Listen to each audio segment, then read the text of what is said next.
Naim Akel Filho, 63 anos, de origem árabe, sírio-libanesa. Meu pai veio da Síria e minha mãe de origem libanesa. Os árabes, em geral, eles enviavam um membro da família, normalmente o mais velho, o filho mais velho, que vinha aqui e conhecia o país e tentava se integrar à sociedade, e aí vinham os demais membros da família. Então, assim foi com a nossa família. Veio o irmão mais velho do meu pai, depois outros dois irmãos acompanharam esta vinda, e alguns anos depois, quando estes já estavam de alguma maneira estabelecidos aqui, veio a mãe do meu pai com ele e mais alguns irmãos e irmãs. Eram famílias muito numerosas na época. O meu avô paterno faleceu na Primeira Guerra Mundial, ao final da Primeira Guerra Mundial. A família chegou aqui sem falar uma palavra em português, utilizando a língua árabe para se comunicar e fazendo todo o esforço possível para aprender a língua portuguesa, a língua falada aqui no Brasil. Meu pai chegou muito jovem, criança ainda, foi estudar em grupo escolar e se alfabetizar, aprender a língua aqui no Brasil. Aliás, essa é um dos motivos que ele, a vida inteira, sempre falou com muita precisão todas as palavras, Quando a gente estuda o neurodesenvolvimento, a gente compreende que o cérebro tem um momento ideal para a apreensão da língua. Que esse processo de aprender uma língua é um processo natural que se inicia no momento que a criança interage com o mundo adulto. As estruturas mentais cerebrais propícias à linguagem, elas se moldam aos primeiros estímulos sonoros vindos do meio. Então, quando você cresce num ambiente envolvido numa língua, quando você aprende a dizer mamãe, papai e aprende o beabá naquela língua, você vai se tornando muito familiar com ela e você permite várias variações, por mais que seja redundante, essa expressão ela é importante, várias variações sobre o mesmo tema. E aí começam a surgir os diversos sotaques, abreviaturas e sinônimos e outras formas de falar a mesma coisa, o discurso cantado, etc. Quando você aprende uma segunda língua, quando você se alfabetiza de forma mais formal, assim, em oposição a uma língua original, normalmente você procura se fixar na forma como ela é grafada, na forma como ela é escrita. É como se aquela palavra aparecesse escrita no teu cérebro, letra por letra, e você assim a pronuncia. Então é difícil para nós, por exemplo, quando falamos em inglês, o tal do sotaque. A nossa tendência é repetir a palavra como ela é escrita. Então, em vez de eu dizer let it be, a vontade é dizer let it be, porque é como ela está escrita e é assim que ela aparece na minha mente. Eu tenho que me forçar e repetir a exaustão para pegar a pronúncia. E eu chego lá nos Estados Unidos ou na Europa e todo mundo vê que eu sou estrangeiro, porque eu não consigo falar com precisão. Os árabes, em especial, e todos aqueles que falam uma língua não latina, eles têm essa dificuldade maior com a pronúncia e procuram falar as palavras como elas são escritas. E talvez por isto, no Paraná, em outros estados onde existe essa força migratória, as palavras são pronunciadas mais corretamente. Então esses imigrantes até são responsáveis pela manutenção das palavras como elas são escritas. Talvez, se não fossem os imigrantes, nós já estivéssemos escrevendo leite em vez de leite, como é a origem da palavra. Então, por esta característica de vinda de muitos imigrantes do Oriente, não só do Oriente Árabe, mas do Oriente Asiático, Japão, China, dos ucranianos, dos poloneses, dos iugoslavos, etc., que falam uma língua bem diferente dos russos, que falam uma língua não latina, é que nós tenhamos essa forma tão clara de falar as palavras exatamente como elas são escritas. Estados que têm esta característica, né, de receber imigrantes de países com línguas distantes da língua portuguesa, acabam tendo essa pronúncia mais acentuada das palavras, exatamente como elas são grafadas, né, como elas são escritas. Meu pai era assim, falava assim. Nós todos tivemos o privilégio de ter um pai e uma mãe que, apesar de falarem muito das origens étnicas, né, nos apresentarem a música, nos apresentarem a tradição árabe, sempre nos estimularam a nos integrarmos à sociedade, né, a vivermos e a nos sentirmos como brasileiros que somos, não é? Então, infelizmente não aprendemos a língua dos meus pais. Nós somos 5 irmãos.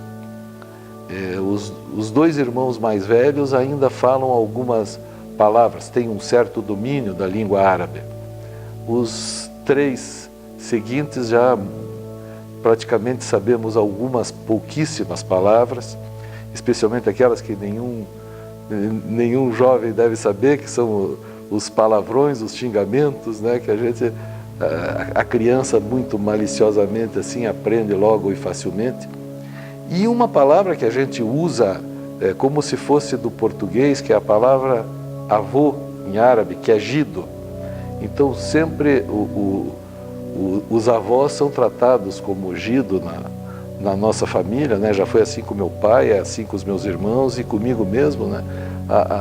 Esse estímulo a que as crianças naturalmente nos chamem de jido, a ponto de algumas pessoas acharem, por exemplo, que meu pai se chamava Gido, né? Porque via todos chamando ele de vô Gido e assim ficou. Aliás, alguns netos o chamavam de vô Gido, né? Interessante isto. Na minha família sempre houve muito orgulho da cultura e da origem árabe, né? Não há nenhum tipo não havia por parte dos meus pais, ao contrário, nenhum tipo de vergonha de ser árabe, ao contrário, orgulho de sermos de origem árabe. Mas eu realmente não sei por que não houve essa aculturação da língua. Não é? Eles falavam entre eles, meu pai e minha mãe falavam em árabe em casa. Quando a gente perguntava o significado de alguma palavra, eles nos davam a tradução. Eu acho que houve um pouco de desinteresse da nossa parte, né? E hoje em dia, mais ainda, só se fala em aprender o inglês, só se fala no utilitarismo da língua, né? Então, aquela língua que vai servir para os negócios, aquela língua que vai servir para as viagens, não há o estímulo à conservação da língua pela cultura dos seus ancestrais. E talvez já naquela época em que nós aprendemos a falar, talvez já não houvesse esse grande interesse. É uma língua difícil, a língua árabe é muito diferente do português, então acho que talvez o desinteresse nosso, a minha mãe em especial nos estimulava a vir à Igreja Ortodoxa de São Jorge, que sempre foi um centro irradiador da cultura árabe, um centro de manutenção da cultura árabe. Na Igreja Ortodoxa de São Jorge nós tínhamos o grupo folclórico ensaiando as suas danças. Na sede da Igreja Ortodoxa nós tínhamos cursos de idioma árabe, de escrita árabe, mas o desinteresse nosso talvez tenha sido um empecilho para que a gente tivesse essa língua como uma segunda língua. Na minha família, a cultura árabe está presente na pele de praticamente toda a família, né? Todos os meus sobrinhos e sobrinhas têm alguma palavra árabe tatuada no corpo. Ou o sobrenome Akel gravado, ou uma outra expressão em árabe gravada no corpo, em muitos lugares até, né? Então há um orgulho muito manifesto. na nossa família há a preservação da religião professada pelos meus pais, a religião ortodoxa.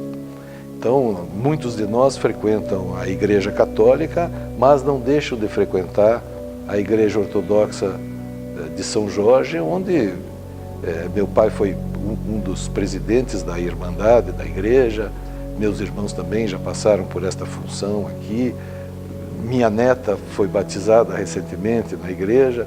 Então, apesar de sermos cristãos e termos iniciado nossa vida na Igreja Católica, nós não deixamos, a Apostólica Romana, nós não deixamos de frequentar também a Igreja de São Jorge. Nos alimentos, não é?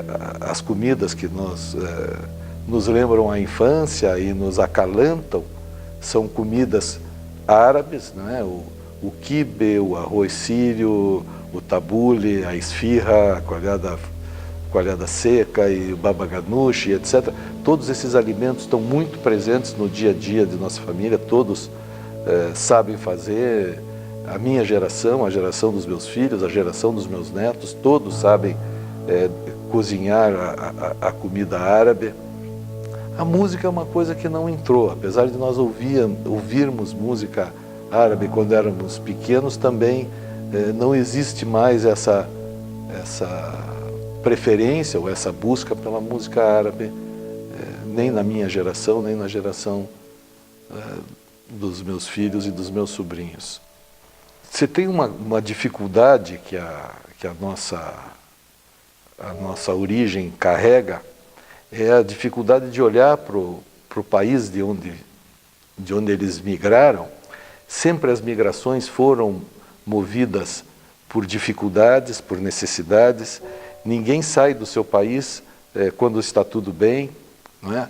Normalmente essas ondas migratórias, e com os árabes não foi diferente, elas vêm motivadas assim por muita dor, muito sofrimento.